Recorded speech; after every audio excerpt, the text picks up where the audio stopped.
¿Qué tal, amigos? Un saludo muy especial. Muchas gracias por acompañarnos en este segmento en donde los deportistas son nuestro foco de atención. Queremos saber más de ellos, queremos conocer cómo llegaron al lugar en donde ahora brillan intensamente, y en este caso visitaremos la especialidad de marcha. Y tenemos a un campeón del mundo, así que con más que celebrar esta presencia, Eider Arévalo. Lo saludamos y queremos saber cómo estás, Eider. ¿Qué tal? Bienvenido. Hola Goga, muchísimo gusto y qué placer estar contigo en esta entrevista. Bueno, Eider, nosotros también, porque tu campeonato del mundo pues le ha dado renombre a tu carrera deportiva, pero también le pone a Colombia un camino directamente enfocado a los Juegos Olímpicos para el próximo año. Sin embargo, queremos saber por qué decidiste en algún momento tomar la especialidad de la marcha, una competencia que mucha gente quizás no entiende la dinámica, la mecánica, pero para ti, ¿qué fue lo más atractivo para desarrollar este deporte? Bueno, yo creo que al inicio, pues como todo en el atletismo, inicia uno haciendo todas las modalidades, saltos, un poco de carrera, un poco de velocidad, un poco de todo para al final saber en qué se especializa cada deportista. Al inicio es más como juegos, más como cosas por cogerle amor a esta modalidad y a este deporte. Y bueno, así inició mi carrera, inicié haciendo de todo un poco. Luego de un año aproximadamente, yo veía a mis compañeros de categorías juveniles, categorías menores, hacer marcha atlética. Incluso escuchaba las historias de mi entrenador, de sus competencias, de dónde iba, de qué hacía, de qué carreras hacía en marcha atlética. Y me llamaba mucho la atención. Recuerdo que una vez fui a un evento, vi marchar a mis compañeros y después de que regresamos de ese evento le dije a mi entrenador, profe, yo quiero marchar. Me hizo unas pruebas y me dijo, Eider, tienes talento, puedes hacerlo. Y a partir de ese momento empecé a marchar. Una competencia de fondo, de mucha concentración, pero que también pues conlleva seguramente un grupo multidisciplinario para poderlos a ustedes ubicar en la mejor forma. En este momento, cuando hablamos de un campeón del mundo, ¿quién es el grupo que te rodea para mantener el nivel? Bueno, siempre hay muchas personas alrededor de cualquier persona, cualquier campeón, y más en un deporte individual. Siempre está el médico, bueno, principalmente los entrenadores, el médico, fisioterapeuta, nutricionista, el preparador físico, la familia, o sea, todo es un complemento y todo tiene que ir unido, cada cosa junta, y tiene que avanzar todo unido para poder hacer todo muy bien y llegar muy bien a cada competencia. Entonces todo debe estar, digamos que puesto en su lugar. Cada persona hace, digamos que lo que hace su profesión, digamos un fisio, todo el tiempo pendiente de que uno no se cargue físicamente durante los entrenamientos, de que si apareció una pequeña molestia de una vez actuar, no sé, soltando el músculo o haciendo cualquier cosa para evitar que aparezca una lesión. Eso es lo más importante y todo el tiempo se debe estar en, digamos, analizando todo lo que nos dice nuestro cuerpo para poder así mismo estar a total alto nivel y poder seguir continuando o seguir haciéndolos cada entrenamiento muy fuertes. Eider, obviamente tu entrenador y tú mismo ya empiezan a ver cuál es el futuro. Obviamente tenemos esas dos distancias de 20 y 50. ¿En qué momento decidiste quedarte con los 20 kilómetros para continuar tu carrera y no los 50? ¿Qué diferencia hay para ti? Bueno, normalmente un deportista que pasa de juvenil a mayores siempre hace la transición de 10 a 20 kilómetros. Ya cuando se está un poco más maduro en la prueba, que digamos ya lleve un poco más de años de experiencia en los 20 kilómetros, ya algunos deciden hacer 50 kilómetros. Otros, un poco más quieren un poco más, incluso llegan a hacer las dos pruebas, los 20 y los 50 kilómetros en los Juegos Olímpicos. Sin embargo, yo me especialicé en la prueba de los 20 kilómetros desde siempre, incluso siendo mi último año juvenil en el 2012, hice mi primer 20, donde logré hacer la marca para Juegos Olímpicos de Londres 2012. Y me especialicé en los 20 kilómetros porque es un poco más rápida, ¿no? La prueba de los 50 kilómetros es fondo, es aguantar, incluso los entrenamientos son muy extensos. Entonces creo que por esa razón no hice los 50 kilómetros, porque deben hacerse entrenamientos muy extensos, muchos kilómetros, acumulación de muchísimos kilómetros diarios. Y a diferencia de los 20 kilómetros, que también se hacen muchos kilómetros, llegamos a hacer hasta 35 kilómetros en algún entrenamiento y mucha acumulación también de kilometraje, pero también hacemos mucho trabajo rápido, mucho trabajo digamos, haciendo como un cálculo.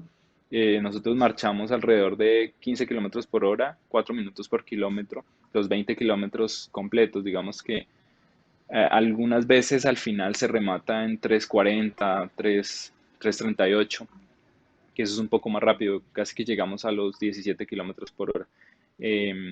Entonces siempre me gustó, fueron los 20 kilómetros, digamos que por el tiempo que dura. Los 20, 1 hora 20 aproximadamente, y los 50 entre 3 horas 35 a 4 horas 20. Eider, cuando te enfocas después de pasar de juniors con el éxito y empiezas a buscar también tu acomodo en los ciclos olímpicos, bueno, pues se presenta el título del mundo. ¿Cómo es que tu perspectiva ya estaba con algunos rivales que habías conocido en otros eventos internacionales? En ese campeonato del mundo, ¿qué hizo la diferencia para ti? Bueno, en Río fue, digamos que una competencia muy difícil para mí, puesto que yo esperaba estar al menos entre los 5 primeros.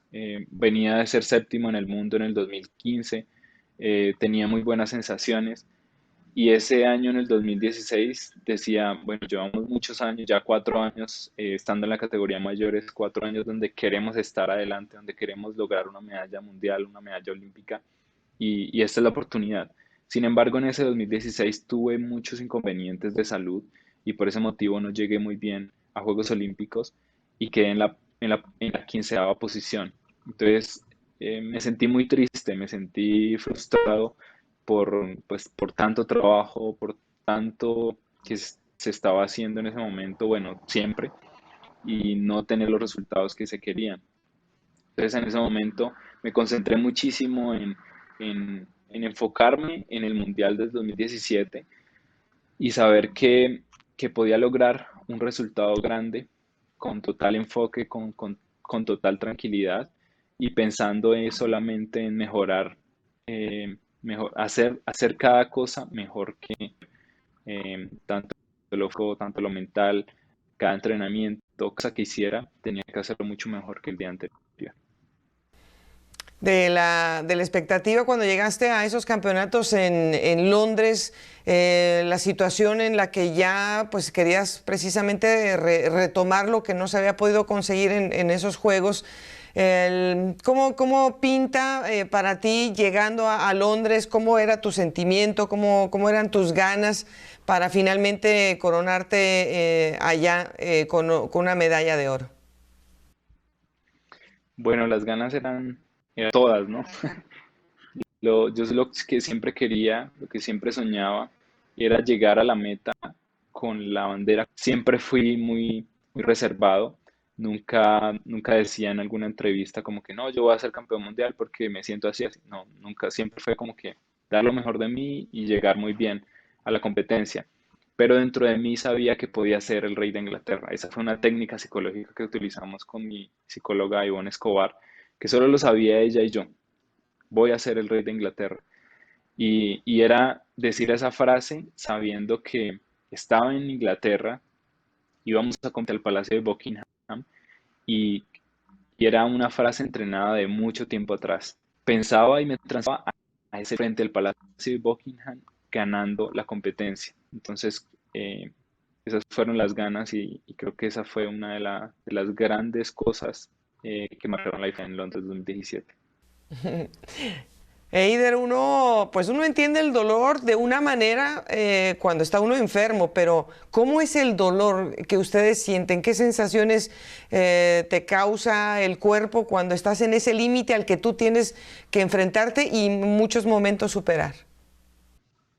Uno supera esa barrera porque normalmente el umbral, uno entrena, uno como deportista de fondo entrena a ese umbral de ácido láctico, pero cuando está uno en una competencia uno llega a soportar mucho más de ese umbral y cuando se supera ese umbral y se siente un dolor desde la punta del pie hasta la punta de la cabeza, que muchas veces es insoportable, muchas veces lo hace a uno incomodar mucho, le hace doler uno mucho los brazos y encajonarse. Entonces muchas veces uno se ve que no puede ni marchar, que no puede ni avanzar. Y ahí es donde está la parte mental, porque el que más logre soportar ese dolor, el que más logre soportar esa fatiga muscular, es el que logra llegar en primera posición. Entonces, sí, incluso no solamente en competencia, sino en muchos entrenamientos que uno realiza, desde que uno logre soportar eh, mucho el dolor, así mismo puede mejorar marcas, así mismo puede mejorar en las competencias. Dentro de pues todas tus competencias deportivas, ¿cuál ha sido aquella en donde estuviste a lo mejor en el límite de las llamadas, de los cartones que te van mostrando los jueces? ¿Hubo un momento en el que en alguna hubo un problema y tuviste que cambiar tu estrategia debido a la acumulación de sanciones?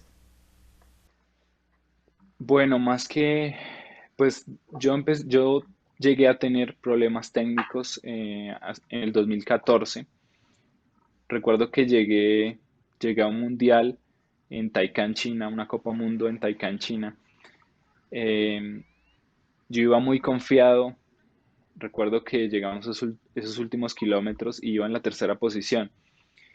Pero yo estaba tan confiado de mi técnica, tan confiado de lo que había hecho, que los jueces me ponían las tarjetas, pero yo creía que era solamente una advertencia, o sea, como que, ojo que si la próxima se la reporto, pero al final sí reportaron las tarjetas y yo no iba pendiente del tablero, yo no iba pendiente de las amonestaciones y cuando quedaban tan solo 2 kilómetros, yo ya llevaba un reporte de 3 tarjetas. En ese momento, cuando ya, antes, o sea, desde el año pasado para acá, 2018, 2019 para acá, empezó a ponerse el pit line, lo que te dije del corral y que lo paran 1 o 2 minutos. Antes de eso, lo acumulaba 1 o 3 tarjetas y era descalificado.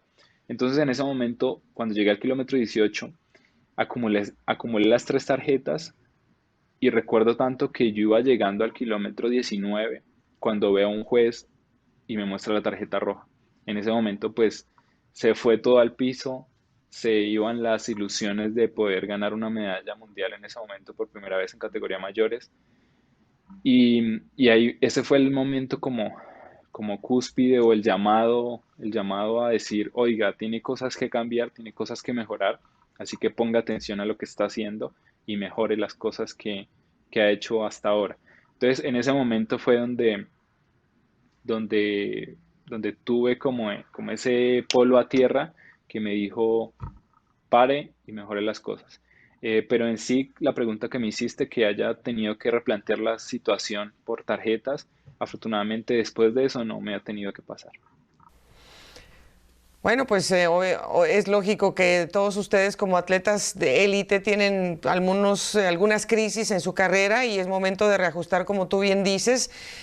Quisiera que también nos compartieras, ustedes tienen un biotipo muy especial, tienen muy poco porcentaje de grasa corporal y es algo que se repite en nuestros países mayormente. Hemos visto cómo guatemaltecos, ecuatorianos, mexicanos han podido brillar y lo mismo los brasileños han podido brillar en este deporte. ¿Qué nos hace a Latinoamérica ser un país en donde se fructifique la marcha?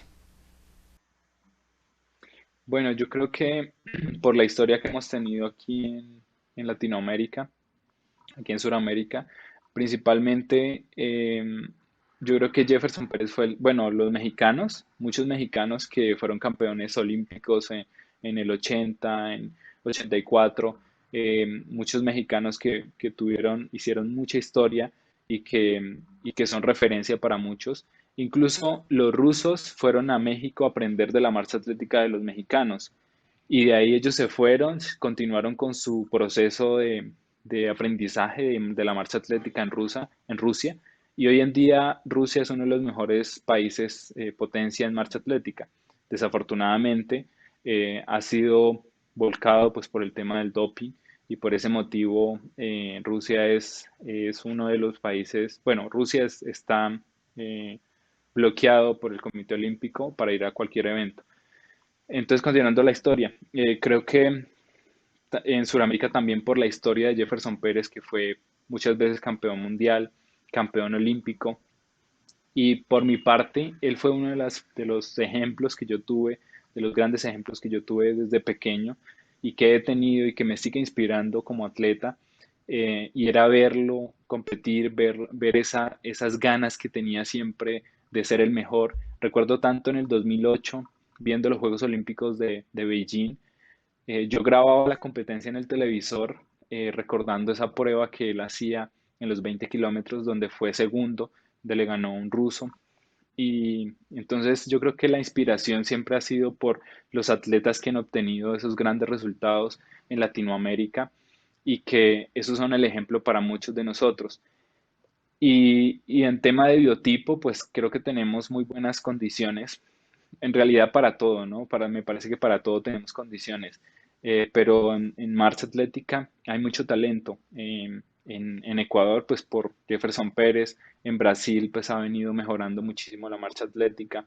En, en Perú hoy en día ha mejorado muchísimo la marcha. Ya están saliendo atletas mucho mejores. En Colombia tenemos una historia muy buena de marchistas, y anteriormente y actualmente hay muy buenos marchistas.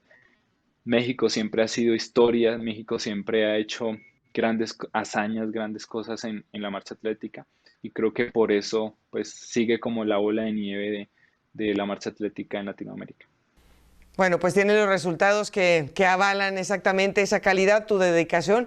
Te agradecemos muchísimo que nos hayas acompañado estos minutos y seguramente en el camino estaremos junto a ustedes, los mejores atletas de Colombia. Muchas gracias, Eider. Goga, muchísimas gracias y de verdad un placer grandísimo poder compartir contigo estos momentos. Muchísimas gracias a Eider por esta vista que nos dio a través del tiempo, a través de sus expresiones, porque solamente así podemos entender lo que ellos sufren y lo que podemos también vivir con ellos en sus mejores momentos. Así nos despedimos en esta oportunidad, pero no se olviden que siempre tendremos aquí a alguien para conocer más de su disciplina y de quiénes son esos grandes representantes de Colombia en este segmento de Goga Rueda por el Mundo a través, ya sabe usted que siempre es aquí, en Señal Colombia.